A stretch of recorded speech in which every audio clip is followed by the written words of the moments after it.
De quelle manière les syndicats peuvent-ils instaurer un dialogue efficace avec les sénateurs et les députés? C'est la question que je vais poser tout de suite à Denis Jacob dans ce JT d'Alternative Police.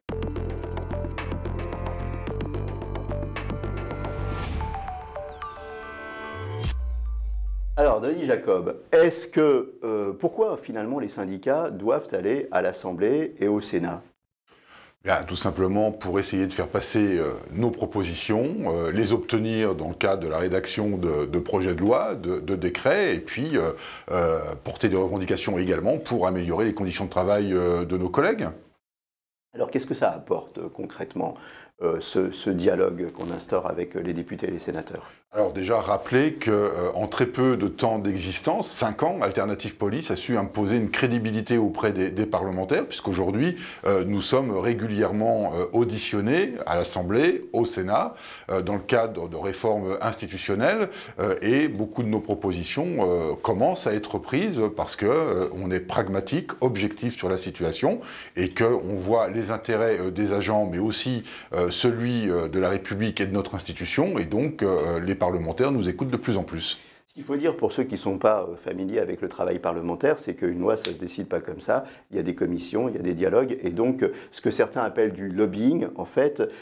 c'est un dialogue préparatoire avec les sénateurs et les députés, c'est ça? Complètement, on est régulièrement reçu, ça prend des semaines, des mois, une loi ne sort pas en quelques jours, et donc on est auditionné, soit syndicat par syndicat, soit dans le cadre de tables rondes, et puis on fait un exposé, on reçoit un questionnaire préalable que les députés notamment ont transmis avant d'être reçus, et puis donc on défile nos arguments, nos exemples, nos propositions,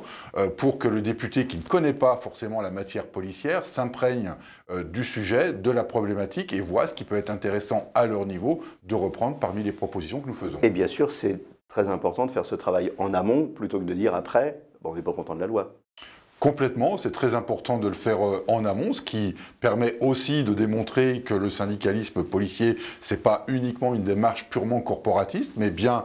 quelque chose qui s'inscrit dans une intelligence de dialogue pour dire, ben voilà, on a besoin d'évoluer, on a besoin de s'adapter à la réalité de la société, et donc les députés ont besoin de nous pour écrire cette loi, et forcément, quand nos propositions sont reprises, eh bien, on peut aller dire qu'effectivement, c'est une bonne loi, un bon décret, et que ça va dans l'intérêt collectif. Justement, on va donner quelques exemples de propositions qui ont été reprises. Oui, c'est ce que je disais tout à l'heure. On a acquis une crédibilité en peu de temps parce qu'on a su analyser les problématiques de nos collègues, mais également les problématiques de la société en général. Et les députés ont repris certaines de nos propositions, comme notamment dès 2017, dans le cadre de ce dialogue, on avait demandé à ce qu'il y ait une dématérialisation beaucoup plus forte de la procédure pénale, notamment par l'oralisation des actes de procédure. Ça a été obtenu en partie, mais ça a été obtenu. Dans le cadre du maintien de l'ordre qui a fait polémique, notamment dans la gestion des événements des Gilets jaunes, mais aussi de la manifestation contre la loi travail, nous avons demandé à réfléchir sur une réforme du schéma du maintien de l'ordre et nous avons obtenu notamment la mise en place d'une politique de désescalade de la violence, un peu à l'image de ce qui se passe en Allemagne, mais pas tout à fait, avec des médiateurs, et puis aussi la possibilité d'être fourni en matériel visuel et sonore pour que la population comprenne quand on va passer à l'action sur des manifestations, et bien pourquoi on passe à l'action. Et puis le dernier point que nous avons obtenu très récemment, et là c'est auprès des sénateurs, c'est le fait d'exclure la possibilité d'une présence d'un avocat lors des perquisitions.